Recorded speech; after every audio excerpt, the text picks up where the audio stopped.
Emira, which sheik will attract the princess? Um, this is a game about building a harem through auction mechanics, which may seem problematic, and it is. But the rulebook goes out of its way to inform you that these women are actually empowered and they choose who they will marry, but they also will marry into a harem with other wives. And they only care about the size of your castle or how much money you have or how well you dress or your status. So this is Emira, and I'm going to show you how to play it, and then we will show you a few rounds of a 3-player game and talk about it for you. Whoosh. I think that wind sound effect really sold it. Okay, so this is Emira, and this is your game board here that you're going to be putting out in the center of the table. It's got slots for most of the things that you're going to be dealing with over the course of the game, except for it doesn't have a place to put the event deck, so you can either kind of like shove it here in the middle or have it off to the side. But you got your blue-backed event cards, you got your deck of princesses over here, you got your status cards, and then whenever you deal out princesses, they'll go here. If you're playing a 3-player game, something different happens where you'll have 2 princesses and there's not really a slot for 2, but we'll get to the 3-player game later. If a princess is undecided, she'll go here. And then you've got slots for camels, palace expansions, an appearance tile, small and large spice supply boxes. For the most part, you're always going to use most of the things that come in the game. If you are not playing the advanced version, you're going to remove these 3 restoration cards from the blue deck. I'll talk about the advanced rules at the end of this section.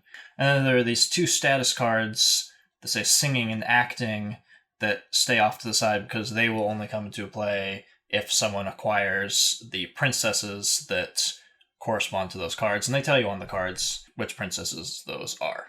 You're going to have piles of tokens kind of off to the side somewhere, and I've only just got some of them sitting here so you can see what they are. You're going to have a pile of camel tokens, a pile of palace expansions, some +1s. You're going to have lots of money, and there's no reason for that to be shuffled or anything. It just kind of like needs to be set off to the side so you can put them on the board when needed. You've got these 2 Xenia tiles, and those are only going to come into play if that specific princess comes out. So these 2 tiles need to be kind of set off to the side. You'll notice that these +1 tiles have the same back as all the other appearance tiles, so you'll want to find the +1s and separate them. It's kind of annoying that they have that back because you don't mix them in with the other things. Otherwise, you're going to have 3 different types of appearance tiles, and these are going to get mixed into the bag that comes with the game. These green back cards are goal cards, and when you look at them, you'll see that they have a number in the upper right corner that's going to tell you that you use this goal card if you are playing with that player count. So you're going to have a number of them for a 3-player game, 4-player game, and 5-player game. And you want to just make sure that you are using the correct goal cards for the correct player count. Now, there's technically no reason why you can't use, say, a goal card for a 5-player game in a 4 or 3-player game, just as long as you make sure that everybody who's playing the game all has a number with a 5 on it, because the way the goal cards work, it takes longer to fulfill them the lower the player count on the card is. So this 3-player goal card says you need 6 or 8 princesses, whereas this 5-player one says 4 or 6. So, generally speaking, what this means is if you want your game to take less time, you would use these 4 or 5-player cards because those goals are easier to acquire than one that just takes longer. If you want my opinion, I think you probably should remove the 3-player goals from the game entirely and only ever use the 4 or 5-player goals because it will shorten the length of the game. But do whatever feels right to you. Anyway, say we're playing a 3-player game, you would find all the cards with the 3s on them, shuffle them up, and deal 1 to each player in secret. Those are secret goals that tell you what you need to be trying to acquire over the course of the game. The next thing you'll need to do as part of setup is you'll need to take the discs in the player colors. There are 5 of them. And you'll want to shuffle those up and randomly give everybody a different colored disc. You don't choose your player color in this game because each one of these player colors has a different ability associated with it. Basically, just like a minor bonus to give you an advantage towards some specific thing. So randomly deal out a player color to each player and then give them the player board associated with that color. There are 3 discs in each color. You'll only use the 3rd disc in the advanced rules of the game. Your first disc is going to go here on the 50 of the camel track, and I'll talk about the camel track in a second. The second disc is going to be used whenever you take an action, and you'll put it on the board to show you're taking, that action and doing that thing. You've also got these small and large spice pillars, I guess. That's just a supply you're going to keep off to the side of the board. And you're going to, during the game, be populating the board by putting them on their corresponding spaces. Just like you do at the start of every turn with the camels and the palace extensions. So that there's 1 of each of those things plus 1 appearance tile drawn randomly from the bag at the start of every round. You're going to give every player $750. These dollars come in increments of 10, 50, 100, 500, and 1,000. I think you're going to find, no matter what your player count is, that you're going to be needing to make change fairly often in the early game. And so the rulebook doesn't really seem to indicate if there's a limitation on money counters. There's a limitation on all other things in the game, saying like if you run out of a certain appearance tile or whatever, that's all there are of that in the game. If you're having trouble with money, you might need to substitute other tokens for money or just write down your money or something, because I think that is a problem with the game, that there just isn't enough small change. One more thing that's happening in setup is you need to prepare the status deck. There are 4 of the cards in the deck that are worth 3 status points. You'll see it right there. It says the number of status points. You want to remove those 4 cards and then shuffle those cards in with 6 other cards randomly and put them at the bottom of the deck. The point being there that the 3-point status cards are too expensive for you to have any chance of buying them at the start of the game, so you need to shuffle them kind of randomly in the bottom of the deck with 6 other cards so that they are later game things that'll come up. I would make an argument that you might also consider, just instead of shuffling the status deck, you could just put them, all the 1 status point cards on top and shuffle those together, then all the 2-point status cards and then the 3-point status cards, because of the flow of money over the course of the game, where you just will not have lots of money to start the game, and so no one will be able to buy the higher value status cards anyway, so it doesn't make sense for them to sit at the top of the deck. But the rulebook tells you to build it a certain way, and I have described that to you.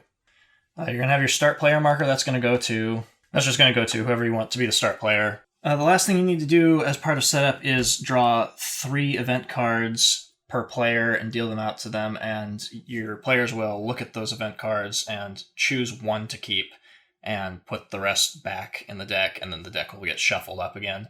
So everyone is randomly going to get to draw 3, keep 1 in the event cards. So the goal of Emira is you're trying to get a number of princesses to come to your palace, and you want to be a successful sheik and have a number of princesses depending on your player count. Your goal card will give you some specifications on what you want those princesses to be good at. There are 4 different categories they can be good at, and you want, some combination of those things. They can be good at, cooking, homemaking, intelligence, or romance are the 4 categories. And what you'll see on some of the cards are things like, if this was your goal, it's telling you you need 2 intelligence and 1 cooking amongst your princesses. And then the bottom part is saying you need 4 princesses that have these skills, or you just need 6 princesses total. And if you're looking at a goal card like this, with this kind of iconography on it, I'm pretty sure what it's saying is that you need, of these 3 categories, one of them has to have 2, and the other 2 have to have 1. But it doesn't matter which of these you have 2 of. It's not saying here that you need 2 of this one, 1 and 1. It's saying among those 3 categories, 2 of something, 1 of something, 1 of something. But anyway, you're trying to get a number of princesses, and you want them to have the skills on your card. Typically speaking, when you're looking at a princess card, they're going to have something that they're good at there. They might have an ability there. And sometimes they'll show 2 things that they're good at, but you will not get both of those things from that princess. You'll only get one or the other at the time of scoring when you are calculating whether or not you have met the requirements for your goal. So they're good at both things, but you only get to choose one for the purposes of scoring. So then the question comes up, how do you attract these princesses to you and your sheikdom? And the way you do that is by looking at the upper left corner, which is their primary interest. The structure of a round is such that princess will be dealt out, and so everyone will see what that princess is interested in and what she will provide if she comes to your palace, and any special effects that she'd do once she goes to a palace. And then you will take turns taking actions. Once everybody's taken their actions, at the end of the round, the princess will go to someone if they fulfill that requirement. So there are 4 categories that they could be interested in. Whoever has the biggest palace, whoever has the most status, whoever has the highest appearance, and whoever has the most money. And in all cases, if there's a tie at the time when the princess is deciding who she's going to go to, you would look at the secondary thing, and that's your tiebreaker. So that's what the slightly smaller box in the upper right is indicating. If there's still a tie at that moment, the princess will go from being here to being here, where she's undecided, and then she's kind of in this waiting box where as soon as that tie changes and someone has more money than someone else and breaks that tie, she will go to them immediately. As soon as a princess comes to you, you'd apply the special effect at the bottom. You can't ever deny a princess, so if you meet those requirements, she's going to come to you over anyone else. Some princesses are good, some princesses are bad. There are 2 princesses that will activate those cards and bring them to you for special status. And there are 2 princesses in the game that their special abilities only happen if you are playing the advanced game. But you would still use those princesses in a standard game, they just wouldn't have an ability. Most of the princesses are pretty straightforward in what their abilities do when they come to you. Adara is one that's a bit strange because it says she knows the trade routes, and you can purchase spice caravans for less gold. It seems like it would have been helpful to just print on the card what those discounts are. Instead, they put a chart in the rulebook that tells you what those discounts are. Effectively, what it means is that if you were to go purchase a small spice caravan, it would cost 50 less than the standard price, and a large spice caravan would cost 100 less than the standard price. They could have just put that on the card, but they didn't. They put a chart in the rulebook. So if you don't have the rulebook, that's what Adara does.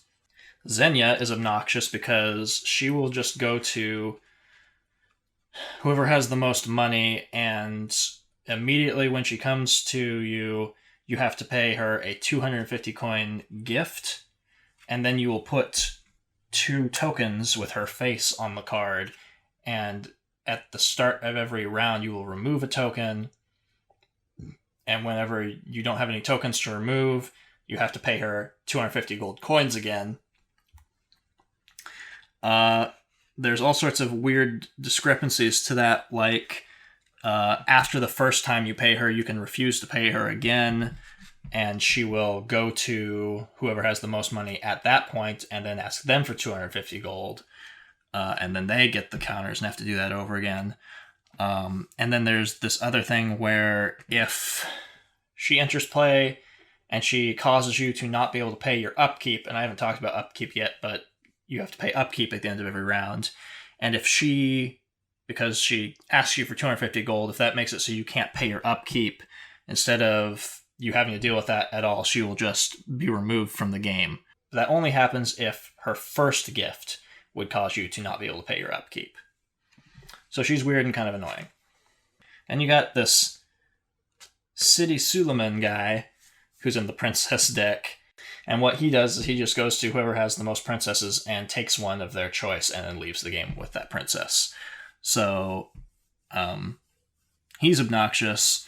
There's a thing about you needing to have space in your palace to acquire a princess, which I also haven't talked about yet. He does not need to have a space in the palace because he immediately comes over, takes a princess, and leaves. So he never actually physically enters your palace. He stands outside and, I don't know, sings them a song, and they run off together. Otherwise, most of the princesses are pretty straightforward. I mentioned that every player color has an advantage. What that is the green sheik gets a camel at the start of the game. The white player is going to get a palace section at the start of the game. The red sheik is going to get a 350 gold value status card from the deck. So you'll dig out that specific card and give it to that player to start. The blue sheik gets an attire token to start the game. And the black sheik has a different income amount at the start of every round. He gets 300 instead of 250. That is printed on his board there. So if you have the black sheik in play, that is already there as a reminder that their base income at the start of every round is always 50 higher than everyone else. Okay, so the first thing you're going to do at the start of the first round is populate the board. You're going to take a random token out of the bag and put it on the board like that. Large spice, small spice, camel, palace. You're going to deal a status card, and you're going to deal a princess, and you're ready to begin. You're going to enter this bidding phase where, starting with the first player, they're going to put down a bid, and everyone has the option to either raise the bid by at least $10 increments or pass. If you pass, you can't come back into the bidding round. And what you're bidding for is the turn order of taking actions. So everyone could pass and nobody bids anything, in which case the first player would just take an action. Otherwise, it's everybody bids. Whoever's the highest bid goes first, and then in clockwise order, you will resolve actions. Every action on the board can only be taken once. There are 6 actions to choose from. You can buy a palace extension, a camel, an appearance tile, a small or large spice caravan, or a status card. There's also a special case where if you don't have a certain amount of money, you can take money, but it's not technically an action. Everything has a cost associated with it. The status cards tell you what the cost is for that card. It's printed on the card, so that one that's visible right now says it costs 850 gold to take that card, and you will get 2 status points for having that card.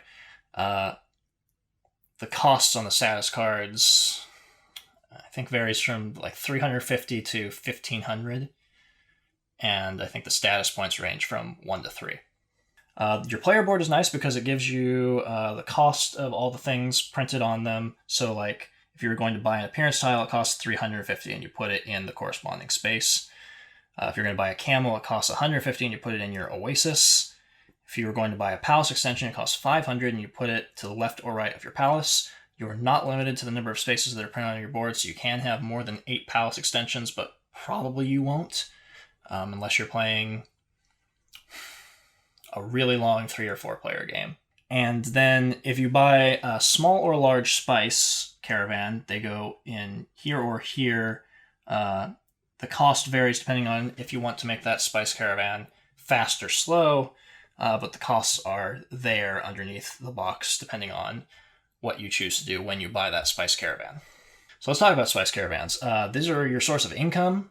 You get a standard income at the start of every round. Remember, the black sheik gets 50 more, but then you're also going to get spice at the start of every round for spices that you've purchased. The difference between slow and fast is that you would get, with a slow caravan, you'll get less money for a longer duration of time. With a fast caravan, you'll get more money for a shorter period of time. You will technically get more in return for your investment whenever you buy a slow caravan, but you might need that money faster, so that there might be a good incentive to go after a fast caravan. When you buy a caravan, you will take it off of the board. Whenever you take any action, you're going to put your token there to show that you took that action, and no one else can take that action for the rest of the round. And then with the spices, this is a small one, so it either go in the far right box here if it's slow, or far right box here if it's fast. And you would pay the corresponding cost. And then at the start of every round, you would push any of your spices that you have over one box and get the number that's associated with whatever row it's in. So this one's saying you get 300 gold 4 rounds. And then if you ever go to take your spice and it moves off the row, you take that money one last time, and then it's removed from your board and put back into the supply of spices that are available. You could buy an appearance counter for 350. These are dealt randomly from the bag, and this is kind of a set collection thing is kind of happening here. Every appearance tile is worth just 1 appearance, but if you manage to get one of each of the 3 types, you will get one of these +1 counters that raises your appearance by 1. So you're incentivized to try to get different appearance tiles and build sets so that you're more attractive to the princesses. But in general, since only 1 comes up per round, it's kind of random, and you might just end up buying multiples of, like, manners is what that green one is, and just buy multiples of those, because that's still, they stack and they're worth, each tile's worth 1 appearance no matter what. It's just like if you get a full set, you also get a bonus +1. So that's what's going on with that. And then, a princess that cares about appearance is always going to go to whoever has the most appearance tiles, because each tile is worth 1. Camels, what they do is you've got this disc on your camel track, and what this disc is telling you is this is what the discount that each camel you have is going to give you on your bid when you're bidding for an action. The rulebook does not tell you this anywhere, so I'm telling you now that that's what that camel track is for. There are cards in the event deck that might allow you to improve your camel status, and that makes the discount you get per camel go up. So that's what the camel track is all about. If you, say, have 1 camel, then that means when everyone is bidding for actions, whatever your final bid ends up being, you would subtract 50 from it per camel you own, so 1. So that means the player that starts with a camel, which is the green player, is kind of incentivized to just bid no less than 50, because that camel will automatically cover that bid. So you can't get money back if you bid below the number of camels you have. It's just it will drop it down as far as 0. So camels are nice to have. And if you build a palace extension, it'll just go somewhere to the left or right of your palace. What palaces do is they give you space for your princesses. Everyone starts out with a palace size of 2. You can see it takes up 2 slots here. And if you want to acquire more princesses, you need to have a space to put them. So you have room for 2 princesses. You build this, so now you have room for 3 princesses. And also, you can see that this princess here cares about palace size, so she would go to whoever has the most wings on their palace. The rules say you don't have to take an action. That has to do primarily with if you realize after the bidding thing has happened that you aren't going to be able to pay for your upkeep at the end of the round, then it might not be in your best interest to pay a bunch of money to take an action. There are 2 cases in which you could choose not to take an action and instead take 150 gold. First is if you have less than 500 gold, or if you have 4 or more princesses in your palace and you have no spice caravans to be bringing in income, then you could take 150 gold.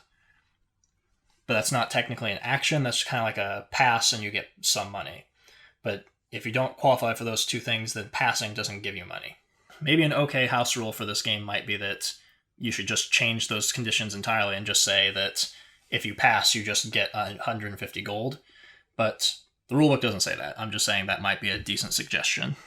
If no one takes one of the actions that are available on the board, you don't, when you go to repopulate in the next round, you don't put a second token of that type in that space. It's always just one of each of those things. Once you're done taking actions, you then move on to the purchase event cards phase, where starting with the first player, everyone gets a chance to either pay 150 gold to draw the top 2 cards from the event deck and keep 1, or 250 gold to draw the top 3 cards and keep 1. Cards you don't take are just placed on the bottom of the deck. It's a little annoying that information is not printed on the player aid or on your player board anywhere, that the cost of drawing event cards is either 150 or 250, depending on how many cards you want to draw, and you only keep 1, but that's how that works. At this point in time, the princess would go to whoever fulfills her first requirement. If everyone's tied for that, she moves on to the second requirement, and if everyone's tied, then she moves to the undecided box. And then she will immediately go to someone as soon as that tie is broken. As soon as the princess comes to you, you apply her effects. If you're not playing the advanced game, the princesses Albina and Furiel will not have an effect. The game talks about how you can keep your money a secret, but there are, enough things in the game where you need to prove that you have an amount of money, say to impress a princess or to be able to take an action, that I don't really see the point of keeping your money secret. But the rules say you may keep your money secret until it comes time for a princess to decide who has the most money. After you get done with the princess phase, you have an upkeep phase, and you have to pay 50 gold per princess that's in your palace. If you can't pay your full upkeep cost, then you're going to have to pay as much as you can, and then you will take all your princesses, shuffle them up, and have someone randomly remove one from you. So one of your princesses will just leave. And when that happens, that princess will go to the bottom of the princess deck, so that she can re-enter play in a future turn. Then the first player marker will pass clockwise, and you will check to see if anybody has met their endgame conditions, which depends on which goal card you're using. You either have the number of princesses that have certain skills that you're looking for, or you just have the maximum number of princesses. So if you're playing according to the rules, in a 3-player game, it'd be 8 princesses maximum. 4-player game, 7 princesses maximum. A 5-player game, 6 princesses maximum. It is possible for 2 players to win simultaneously, and there aren't really tiebreakers. The advanced rules section talks about a way to keep score, but I don't really know that that's really worth it. But there is a means of keeping score, which is every princess is worth 2 points. Having your combination of skills that you want on your goal card is worth 3 points, and every appearance counter is worth 1 point. Every status point is worth a point, and every palace section one is worth a point, and each camel is worth a point, and you add all of that up, plus points you have on your palace track, which is something you deal with in the advanced game. At this juncture, you would start a new round, and at the start of every round except the first round, you have the option to play event cards in player order. You can play 1 card and resolve its effect in full. And then you would get income from your spice trade and your personal supplies. You'll get this number plus the number of whatever is with spices that you have on various tracks. They move over one box to the left, and you get the number that's here on whatever row that spice trade is at. Then you would refill this board. You put out another random token. If no one took this appearance counter, you would put it back in the bag and draw a new one. You would, if no one took that status card, you would put it on the bottom of the deck and draw a new one. A new princess would come out, and you'd be ready to begin another bidding phase. If you ever have to lose a princess because of upkeep, and she gives you a special effect, like this one that gives you a discount on spice caravans, then you would lose that ability. So you kind of have to keep track of the princesses you have and what they give you, and if you ever can't pay for your princesses and you lose one, just remember to make the adjustments as necessary if they leave your palace. So if you're playing the advanced game, you're going to have on the back of the player aid cards this palace track here that shows you at a 0, and it can go into negative 0.5 or positive 0.5 increments on your palace, and you would take another one of your discs and put it on that palace track. Obviously, you wouldn't put it here covering up your oasis, but I'm putting it here so you can see it in the camera. What this does is this is going to affect your value when trying to impress princesses that care about the value of your palace. And there's just slightly more to deal with because you're going to have these restoration cards added into the event deck, and these can increase your palace value by 0.5. And then the two princesses, Albina and Furial, their special ability comes into effect in advanced game where they will move your palace value down one space on the palace track, so minus 0.5 in value. Another change in the advanced game is that you can play event cards on the first turn, whereas in the standard game, you wait until the start of the second round to be able to play your event cards. Your upkeep phase is also changed, where if you can't pay your full upkeep, it'll cause all sorts of problems, and it's possible for more than one princess to leave your palace. You would shuffle up all of your princesses and have another player select them at random one by one until you can afford to pay the upkeep for all the remaining princesses. And then they will go back on the bottom of the deck. So it can be worse than just automatically losing one at random. You could lose a bunch of them if you just have no money at the upkeep phase.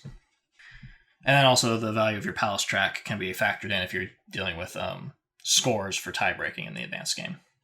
Okay, so now we're going to talk about the rules for a 3-player game, which are different. It's a bit weird, but basically what's happening is you need to pay attention to odd and even rounds because different things happen on different rounds depending on whether it's an odd or even round. You also change setup, so the first thing you're going to do is remove 4 each of the large and small spice caravans from the game. You're going to remove 2 appearance counters of each type and 7 camels. You're going to remove specific status cards from the deck, one of the 300s, one of the 350s, one of the 400s, 2 of the 800s, and one of the 1400s. You'll use all princesses. So a 3-player game is different in that your preparation step where you repopulate the board is only going to happen on odd-numbered rounds. So this also, in a 3-player game, means that you're going to get 2 princesses come out at the start of an odd-numbered round. And then this one is the active princess, and this is going to be the future active princess who's active on the following round. The other thing that's happening is you can only purchase event cards on even-numbered game turns. So on an odd game turn sequence, you're going to play event cards if you want, you'll receive income, you'll fill up the game board with, the things that go on the board, you'll put 2 princesses out, you'll do the bidding phase. Nobody gets to buy an event card. The princess will go to whoever fulfills that requirement. And any undecided princesses still go over here. Then you do your upkeep, and the first player changes. On an even turn sequence, you don't get to play event cards at the start of the phase. You still get your income, so you no longer have that princess there. So this is now your active princess. Any of the things that were chosen here don't refill. with the exception of if somebody bought a palace location, that will always refill. So there will always be one palace location, but everything else does not refill in a 3-player game until the next odd-numbered round. So you take your actions, you purchase event cards, second princess would go to whoever fulfills that requirement, and then you do upkeep, first player would change, and you repeat that whole process. There are 3 event cards that have slightly different text because of this change in a 3-player game, and they're Double Trouble, Quiet Days, and Changing Her Mind. Basically, those cards have to do with doing something with the active princess, and in a 3-player game, because there can be 2 active princesses, you have to choose which round you're affecting when you're playing those cards. So like with Double Trouble, you would cause 3 princesses to come into play, and before you look at the cards, you would decide whether there'd be 2 active in the odd-numbered round or 2 active in the even-numbered round. With Quiet Days, there'd only be 1 princess in play, and you decide before looking at that princess which round there would be a princess in. And with Changing Her Mind, before we look at the princess cards, you would change their preferences for either the even game turn or the odd game turn. And if Double Trouble is also in play when you play Changing Her Mind, and there are 2 active princesses on that chosen game turn, you would choose which, either the first or second for that round before they are revealed. So it kind of gets a little wonky when you're doing a 3-player game, and there's no real way around that other than to just play with 4 players who have to deal with that nonsense. But that's a thing that you have to wrap your brain around. There's also not really any kind of player aids to remind people about those changes on those cards, so you just have to refer to the rulebook or remember that that's the changes that you do with those event cards in a 3-player game. Other than that, you keep doing those things. You repeat the process until someone has fulfilled their goal or hit the maximum limit of princesses to win the game. And that is Emira. So we're about to show you some gameplay footage for a 3-player game of Emira, which is the more complicated and ridiculous one to deal with. We're not going to be playing a whole game because it honestly just would have taken too long, and we just wanted to film some sample rounds so you could see the game in action, see what it's like to deal with the mechanics. You should be able to see enough of the game in the footage that we've included here to just get a sense of the game's pacing and whether or not it's a game that you might enjoy playing. Preparing the game board, we draw from 1 tile from the bag. A tire is going to be in play. I'm going to have some fancy robes. That looks like a shirt. Nice. But it looks like you're just collecting shirts. That's fair. That's all you need. Yeah. Well, you wear the same pair of pants a whole bunch of times. And then we are drawing the top Emira card. This is the active one. Oh, it's Xenia. She's the one who's super extravagant. Oh, good. Yeah. So she's going to mess someone up real fast. And she's going to cost you for the entire game. Well, I mean, unless you just drain your money real quick and get rid of her. I mean, right now that'd be Rob, right? Yeah, well, Rob does have more money. Oh, no. He doesn't start with more money, but Make more money? So the only you could choose to spend less money in the first round so that someone else immediately has more money than you. There's a sort of hidden action you see at the bottom of bidding and actions that says taking 150 gold coins. The requirements for those is you have to drop below 500 gold, or if you have 4 or more princesses and you have no spice caravans on your player board, you can choose to take 150 gold. So, yeah, that's a bit weird that she's the first one and she's going to mess everybody up right from the beginning. You can see that her preference is money, so she will go to whoever has the most money at the end of this round. Okay. Secondary preference is appearance. Sorry, and one more time. Sure. Which one relates to, I guess, status? So status is going to be these cards. Okay. So we all have 0 status to start the game. And I'm making sure that we don't turn over the top status card. Yeah. Okay. So top status card. See, that's worth 2 status points, but it costs 850 gold. Okay. So nobody has 850 gold right now. Dang it. We all started with 750. Rob is the first player, Indeed. so he can put down a starting bid. 50.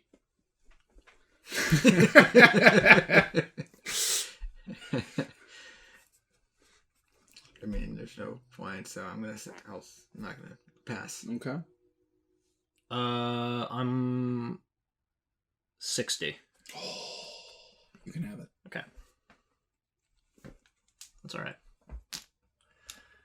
So, I'm going to take the first action, and that's going to be to buy a small spice caravan for 250. And I'm going to make it... Oh, it's not 250. I'm sorry. I'm dumb. For 450, Yeah, you mean? 450 to make it slow. Okay. I saw the 250 there. Yeah. And I just got... Yeah, it threw me off too. Okay. I have a small spice caravan. I'm entering the spice trades. Okay. Your action. I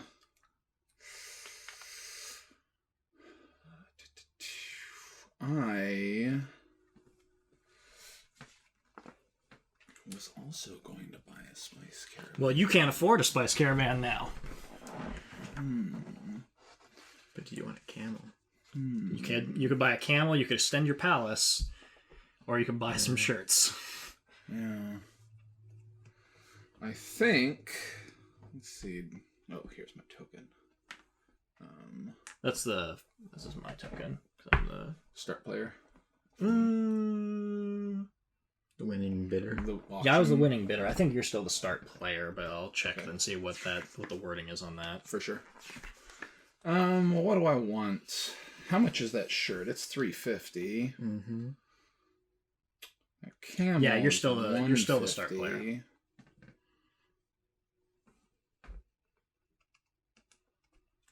I think I'm gonna go and buy a nice shirt Okay. for the ladies. Well, that's $350. And I have a fancy shirt. yep, you now have 1 in appearance. I'm just gonna keep a little pile of cash there for myself. Here, I'll grab some cash and move it over for you. There are not enough 10s in the game, so there's going to be, Lots change of being making made. change. Yeah. That's fine. Okay, well, that means you can extend your palace or buy a camel, basically. Buying a camel would move this up to 70? No, No. it would just give you Give you 2 a second camels camel. that give you 50 coin discounts each. Yeah. Ooh, okay. Yeah, why not? We'll buy a camel. You're the king of camels. I want camels. All right. That gives you a significant bidding advantage. Yeah. Okay. So you got that. Now, who has the most money? Well, yeah, because we don't play event cards yet. Who has the most money? 400. 240. I think I got it. 1, 2, 3, 4, 5, 6. Yep. Well, Xenia is very impressed with you. Oh, coming you over have to so your many palace. cash dollars. And you'll put these 2 tokens on her card. And I believe I don't know if you pay immediately or it's just after those 2 tokens are gone. I think you don't pay immediately. Xenia. Every 3rd game turn, she will demand a gift of 250 gold. Okay, so it's every 3 turns. When she first arrives in the game, she chooses the richest sheik. He must pay her the 250 gold gift that turn, then place 2 markers on her card. So you have to pay 250 now, and then another 250. 250, and then another 250. Do I put it on her or just in the Out. Just down. Yeah, you paid it. Yeah. You bought her something fancy. And at the end of every turn, you will pull a token off of her, and when there are no tokens on her again, you pay another 250. The end of every 3rd turn. Yeah. After the first gift, you may refuse to give her a gift when it is due. If you refuse to pay, she leaves your palace to join the palace of the richest of the other sheiks. This sheik must immediately pay the 250 gold gift, then put the 2 markers on her. No! Wow. If Xenia, if you cannot pay your upkeep because of Xenia and only Xenia leaves and is removed from the game.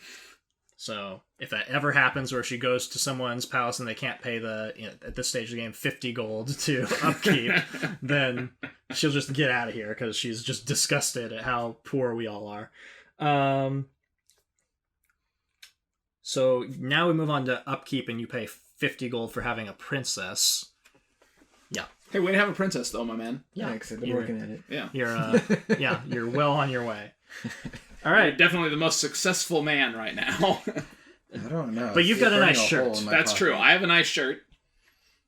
Okay. He has some spice. Yeah. So now we move on to an even game turn sequence where this is now our active princess. Fatima there does not have any special abilities. She's just very interested in status, which we all have a status of 0 right now. So she's going to be hanging around for a little while, probably. The tiebreaker will be appearance after that. So she would go to you with your shirt if that doesn't change. So for the ladies. Yep. We receive our income. Everybody get your base income. Nice. $350. And then my spice caravan moves in closer, and I get an extra 150. Nice. In spice bucks. We do not draw an Emira card. Princess 2 is now active. Do not add any markers to the game board. All actions taken in the previous game turn are not available this turn.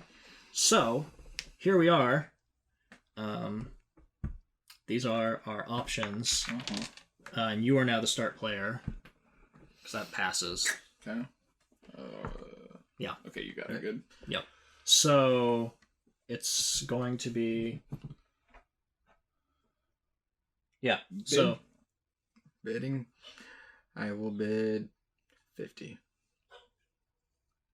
It's interesting because you've got 2 camels. You could bid up to 100. I know. He's trying to get you to bid like 70 so that he can drop it on you. I pass. I pass. Yeah. So, all right. So, do you want to extend your palace? Do you have 750? No. Yeah. So, do you want to pay 500 to extend your palace? I think that if you have less than 500, you can choose to take 150 bucks. I don't know how much money you have, so No, I'm just over 5. it sounds like you're buying a palace extension. Got good news. Your lady will be impressed with your larger palace. I guess so. Like, if I don't have any other choice, that. I think that you do not have any other choice at this juncture. Okay. Yeah. So 500. Yep. 1, 2, 3, 4, 5. Rough. Well, the good news is that you need to do that eventually anyway, so you got it. Yay. All right. Do I have enough money to buy spices? 3, 4, 5. I do not. So, I guess I don't. I guess I can't take an action. Like, there's no legal action for me to take. That's odd. Yeah, like I think that's just a circumstance of the 3-player game where, like, I just can't. Where you and I just don't get to do anything. Yeah, I think that that's just how it is because it doesn't refill the market, and we just have a status card we can't buy, so there's just fewer things available for us to do. Okay. I'm pretty confident that we do not refresh the this thing until the next odd turn.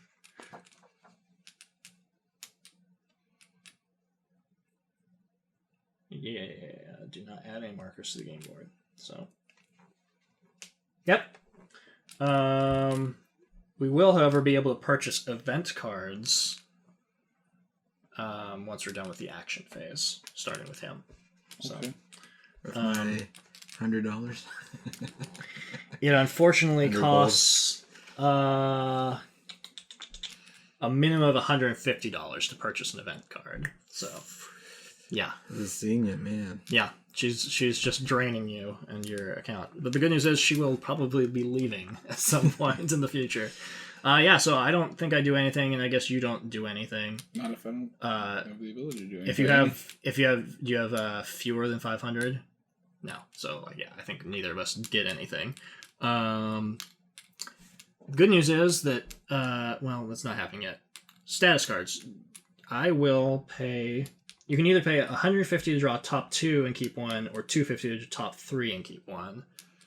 I'll pay 150. And you can do the same thing. I guess. You want to? Whatever the 150 one was. Yeah, just draw 2, keep 1.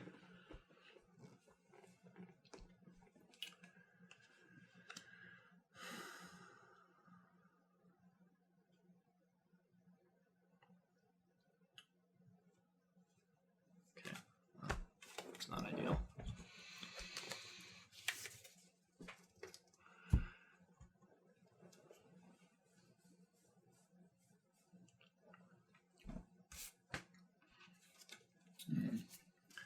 This princess is not impressed with our status, but she is impressed with your shirt, so she's going to come to you. Nice.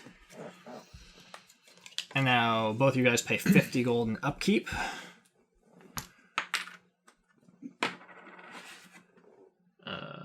Yeah. Okay. Start player. I moved the 1 for the turn. Right. We get our income. I'm going to take this back. Yeah. This will all refill now. 250 plus 150. Okay. Everything refills. So we got a small thing out again. We got palace extension out again. Camel and a new. That status card goes on the bottom of the deck. We get a new status card. What was the deal with this stat? Oh, it was 850 gold. Yeah, it was That's just why we too couldn't expensive, get it. yeah. Okay. Sorry, I bumped your board. Yeah, that's okay. 400 for one Hey, status that seems point. good. You know what else is good? Shirts. Nice. Okay. Malika has no ability. Albina, Grand Festivity, the value of your palace. Okay, so Albina does not have an ability either because that's an advanced game ability. So they're both good. They're both intelligent princesses. That's what they're all about. She cares about status, then palace size. She cares about appearance, then status. Cool. So at the end of this round, whoever has the highest status, which is still none of us, will get Albina, but someone could buy this card. Can I play event? We are now in an odd turn where you can do that. I'm going to not choose to play an event card. I will also choose not to. Am I good to play mine? Yeah. Yeah. So I have guest house. I'm able. For the record, since people are watching this video, you're playing the event card would happen before we took our income. So if it's like an income related thing where you needed money for it, like we didn't have our income yet, but probably it doesn't matter. Nope, it doesn't affect that. It's also before this shirt came out, but like, yeah, whatever. Sorry. You're good. Guest house. You may have space for an additional harem girl. Keep this card in front of yourself until the end of the game. Okay. Great. Your palace is so big. I mean, that's worth $500. So Yeah. it's great. Did you just start with that card? Yeah. Yep. Okay. It's definitely way better than anything I started with. Yeah. All right. That's nice. I'm gonna pass. Pass. I guess. 50. Yeah, you did. Yeah, whatever. Okay. What action would you like to take? You can spend 400 gold to improve your status. You can buy a shirt for 350. You could buy a spice caravan for 450 or 550. I don't believe you have 750. I don't think I have anything. Do you have less than 500? I think so. 250, 300, yeah. You can choose to take 150 gold. 150. All I have is 300, so I really can't do anything else. Yeah, I think you just take 150 gold. Okay. I'm going to.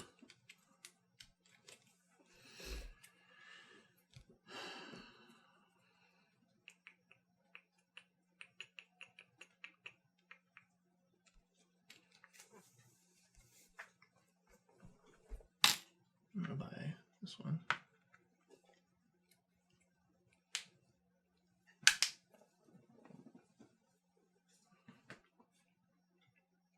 Okay, so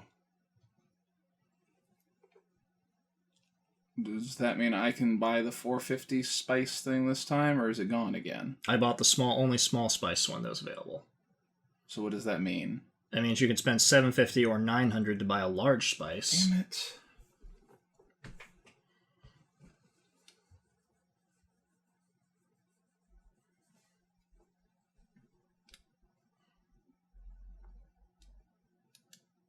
I guess I'm buying a camel for 150.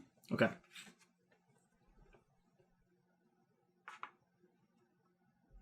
We all still have 0 status, so she's going to come to whoever has the highest palace size.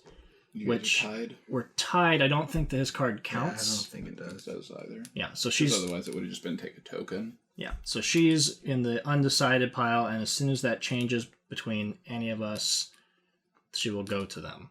Okay. I believe that means that if someone's status changes, she will immediately go to them over our palace size thing. Yeah. Seems true. Okay. Upkeep for princesses happens.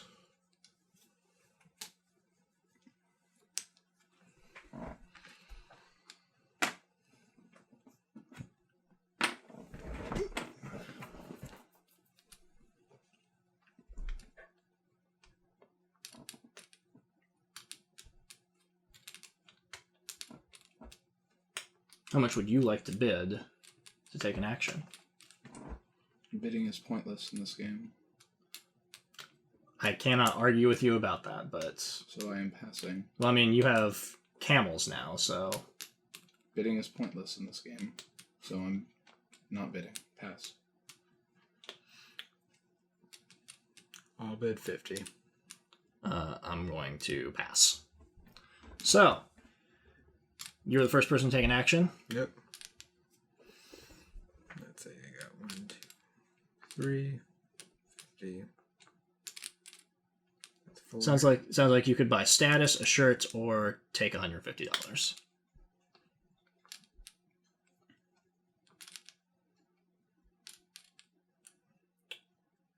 Let's go take 150.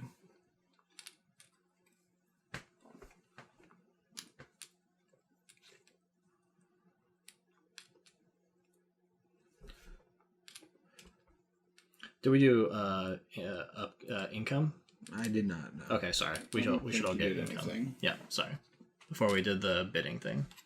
I don't think that would have changed anybody's opinions about what they bid, though, so... I think that would have changed me taking one. Yeah, you'll take a different action, that's fine.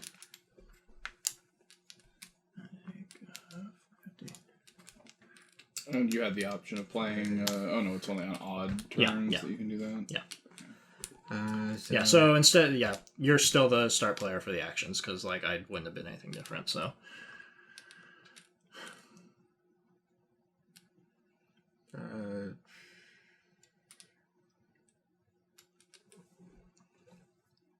I'll spend $350 for the shirt. Okay.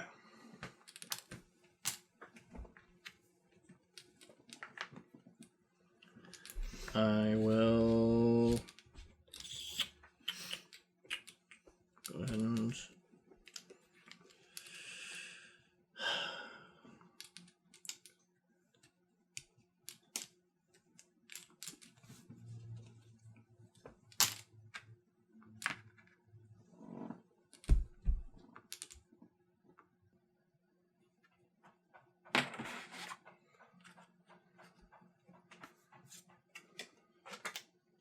okay. She immediately goes to you.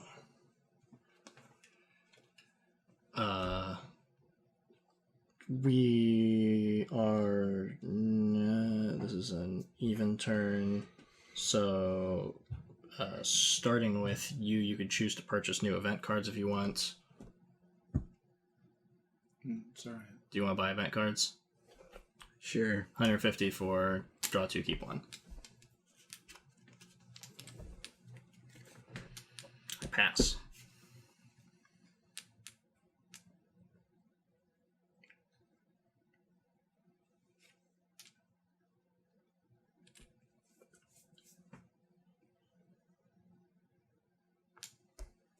Guess I'll do that one. And then this princess comes to you. I can't have another princess. There's no room in my palace. So she's undecided. Yep, that's true. Okay. I'm just even if I have one myself.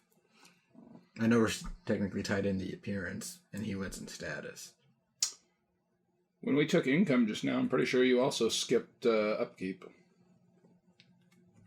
I felt like we did upkeep, and then I forgot about the income that should have happened immediately afterward. I don't think so.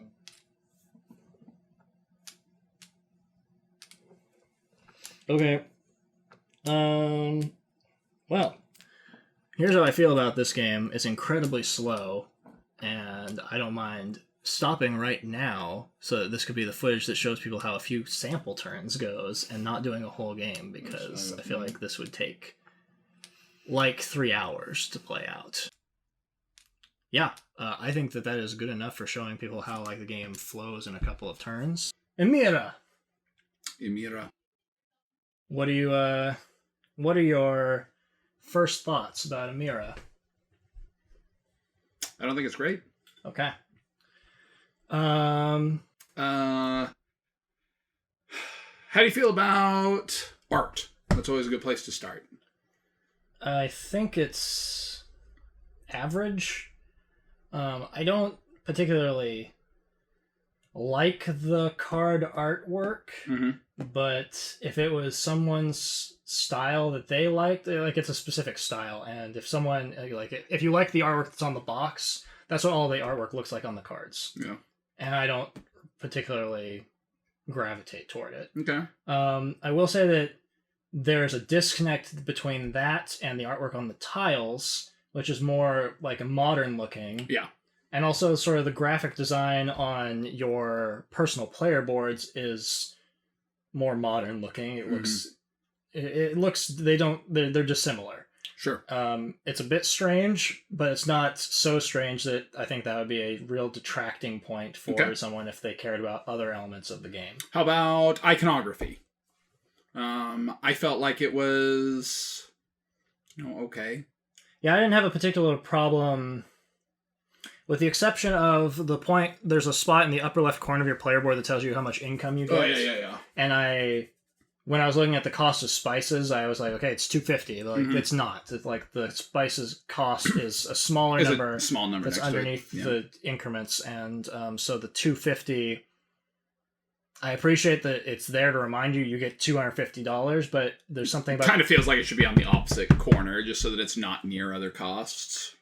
It felt like either that or it needed to be kind of more pulled separate so that it was clear that saying, this is your starting income. Yeah. In like a box or something. And when you're playing as the black character, you start with 300, and that's just printed on the black board, so that is always there, really so you don't easy. have to forget about it. Yeah. Otherwise, component quality. The tokens are good. Our copy, at least, the boards were all warped. Sure. Just right out of the packaging, like it was in shrink, and I pulled off the shrink, and they were already kind of like doing this against each other. So I don't know if that's universal, but it certainly seemed like they were thin enough that they probably are prone to warping. Okay. You could have no boards whatsoever, and but the it's definitely thinner stock than like a standard like board for a board game would be. Sure. So that's not great. I don't think the card stock is great either. I'd agree. It's kind of thin card stock, but it's also kind of got I think it had like a linen finish to it. It's okay. Okay. It's not the worst, but it's not the best either. what do you think about... I guess, how do you feel about the theme of being these emirs, these, princes... Sheiks. Yeah, sheiks, who are trying to improve themselves in various ways in order to attract these empowered women to their harems. Yeah. So the background on this game is I bought it when it was on clearance on Amazon. Mm-hmm. I don't recall how much I paid for it, but it was not much. Mm-hmm. It was definitely on a deep clearance. Mm-hmm. And it was at a time when I was just acquiring whatever board games I could get with my hands Basically on. anything that was inexpensive. Yeah, because I was just like, I'll try worth this trying. or whatever. Yeah. And then it sat on our shelves for the rest of the time we owned it and never came out of shrink until just before making the video. Yeah.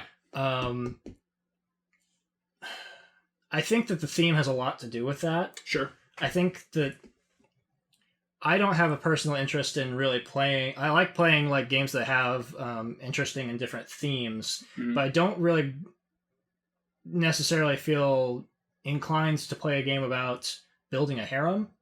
Like I just don't really feel like I want to play that game, and then I feel like it's harder to convince other people for sure to play that theme over other themes. And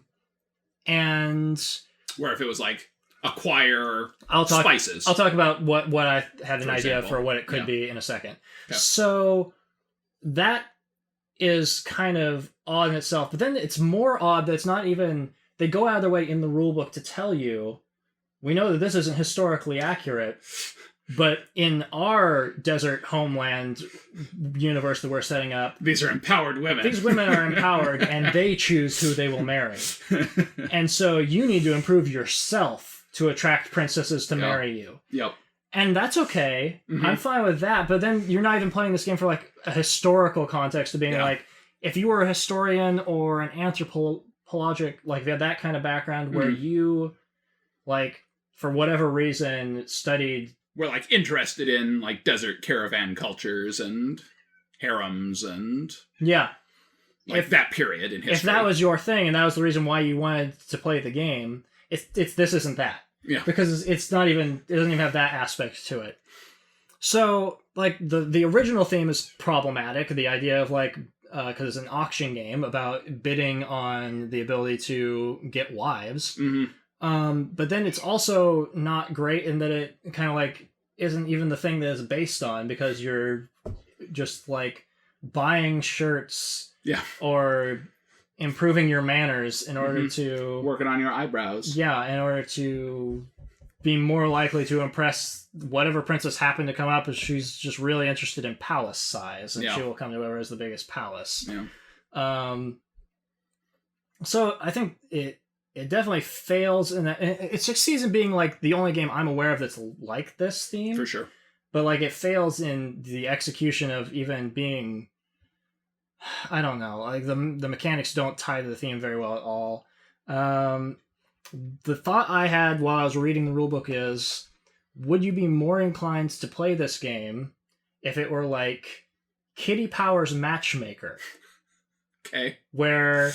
You know, it's your job to go out and to bring couples together. Pair sheiks with princesses. It doesn't even have to be sheiks. Like, we can forget that theme entirely. It's just you're out there trying to bring couples together. Okay. So you're trying to improve your candidate your customer. Yes. To so that get someone to be interested with in them. Yes. Sure. And then, like, you know, the overall goal is whoever has like done that the most number of times, or the most successful at being a matchmaker. So you'd have like a promotion or something. And that's so you'd have like a group of potential customers come out, and you'd be bidding to be like, I don't want that guy because he has like the stinky attributes and whatnot. You're gonna have to deal with that garbage. Yeah, sure. See, I feel like that it's not too far removed from what the theme is here. No. Like you want to pair people together as they're coming out of a deck. Yeah. That seems like a reasonable re-theme of the mechanics that are happening in this game, that you could come up with something. And I feel like people would be much more willing to play a game about being a matchmaker. For sure. Where you're just putting a couple together instead of marry all the women. Yeah, I'd You agree want with to you. marry the most women. I'd agree. Yeah, that seems like that would add a new element to this. And be a lot like better as a theme. Yeah. Mechanics. It's problematic when you're playing an auction game and like 2 turns in, you're like, auctions don't matter. Like auctions are completely pointless in this game because like whoever has the most camels is just always going to be able to go first. I mean, maybe later in the game that's not a big deal because people have enough cash to be throwing around to like outweigh the fact that you have a couple of camels, but you gotta just buy camels to match their camels. like I hate games that have that kind of like mutual escalation thing happening where it's like, okay, well, to nullify your advantage, I have to buy the same advantage. Okay. Now, oh, you bought it again? Okay, well, I guess I buy another one to nullify your advantage again. I don't know, I hate that mechanic.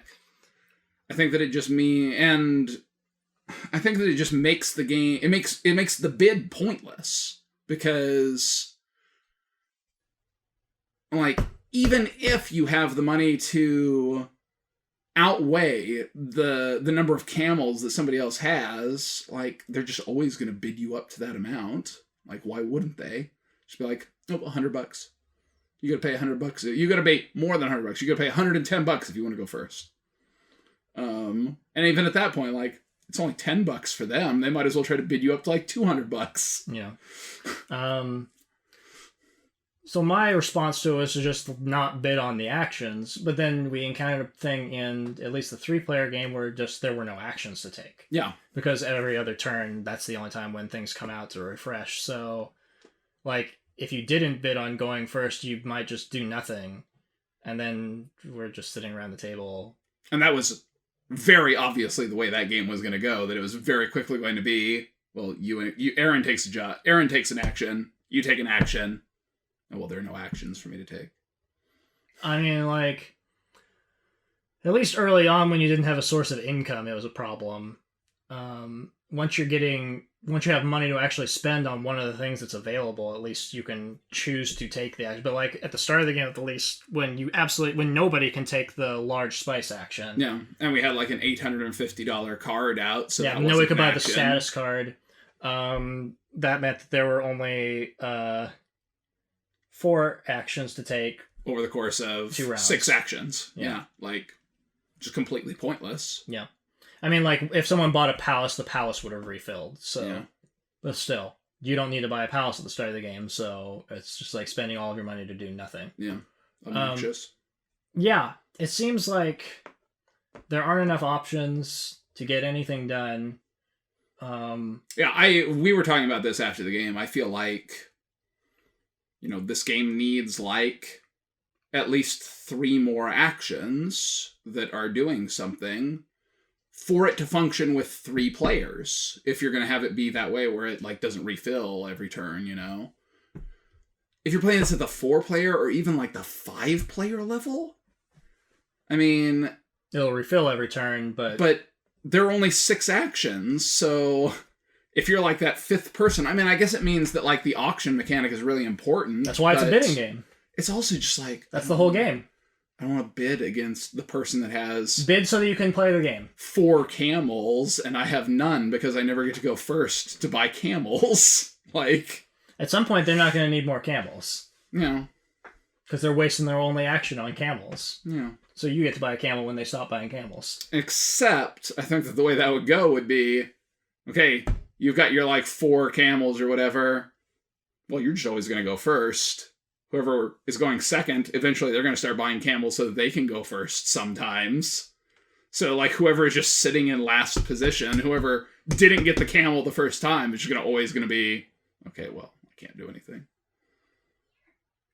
I don't know. I think that's obnoxious. I mean, I think it's definitely, no matter how you look at it, it's definitely a problem if the game is a point where there's a place where you can't take an action. Yeah. And it happens often. Like the second turn, 2 of us can't take actions. Yeah. And then, like our 4th turn, like again, one of us wasn't going to take an action. And going past that, I guess like the requirements on the princesses aren't particularly, I don't know, varied enough for me to care about it, because it's like you're going to care about your attractiveness, they're going to care about your status, your the size of your palace, or your how money. much money. And and then most of them don't have powers. Like, I don't know if it's most of them. I didn't look through. I looked through them. It's like there was like maybe a third of them had some kind of thing that they do. I would say like most of those were fairly meaningless. There were a few that were like outstanding. Like there was the one that was buy camels for just $50 instead of $150. There was one who like she has her own money, so you don't have to pay upkeep for her. There's one that just like makes you pay for her. Yeah. Every 3 turns. Yeah. There's the guy that steals a princess. Yeah. I don't know. So yeah, I definitely feel like there's not really any part of this game that I particularly think works well, or is worth, like you were talking about, like you could improve upon it by changing the theme. Like, no, you would actually just want to like completely do something different. Just tear the game down, and rebuild it. I think that there are like mechanics in it. There are things about it that would work. Just like the general layout. I think you just need to like add more actions to give you variety. You need to have, more things happening with the princesses. And I agree with you that I don't think the theme is a drawing point for most people. Yeah. So I think that it needs to have a different theme to be a successful game too. But I'm wrong, because it's already a successful game. What's it rated? It's like 4,500 or something. Yeah, it's like the 1,000th best strategy game. I mean, look at that particular. The game came out in 2006, and I was looking at other games that came out in 2006, and it was like Through the Ages, Command and Colors Ancients, Shogun, Pillars of the Earth, Ticket to Ride Markland, Battle Lore, Turn and Taxis, Toluva, Mr. Jack, Blue Moon City, and I was like, all of those games are more playable than this. So it's not even like a case of it being Warrior Knights. It's like not just being an older game. Yeah, we're trying to measure against modern standards. Like, it seems to me that there were a lot of better choices at the time. Yeah. This is the only game by this either of these designers, the 2 authors for the game. And I don't. It's just weird. It seems like a really bizarre game that existed, and I don't know if. I feel like if someone tried to release this today, it absolutely would fall flat. So it's a little odd that it is ranked the way it is now. Yeah, I'd agree. I can only assume those are people who played it at the time and just like didn't have other options, and they're just like, yeah, it's fine. I could probably get through this game, but it seems like it's way too long for what it is. Yeah, for what it is, and just the lack of variety, especially at like the outset of things. It just seems like there are so many better choices. Yeah, that I wouldn't recommend it to anyone for any reason. Yeah. Back of the Box tells us that it is a 2 out of 10 in luck, a 7 out of 10 in interaction, 7 out of 10 in tactics, and a 9 out of 10 in strategy. So, bear those things in mind. Yeah. Do you have anything else, or are you ready to rate this game? I think it's like a 2. I think it's real. I think it's a real miserable game. I was gonna give it a 3, but no, I thought I was gonna be below you at 3. No, I think there's something about it feels borderline tasteless. Yeah. The sort of like it really drags it down, being like almost offensive to play, and it's not even like the theme, because they go out of the way to try to make the theme unoffensive. Yeah. And it just feels like, well, you couldn't even commit to your own theme. Like, Yeah. you're like, we're going to make a game about harems. We're going to immediately backed away from it. Immediately. They're like, wait, well, hold on. Hold on. They're empowered. Yeah, women. there's a problem with, we understand we live in a modern world and harems might not be acceptable. So it's the good kind of harem. And, and it's not even like done in a like a comical fashion Yeah. of being like making fun of.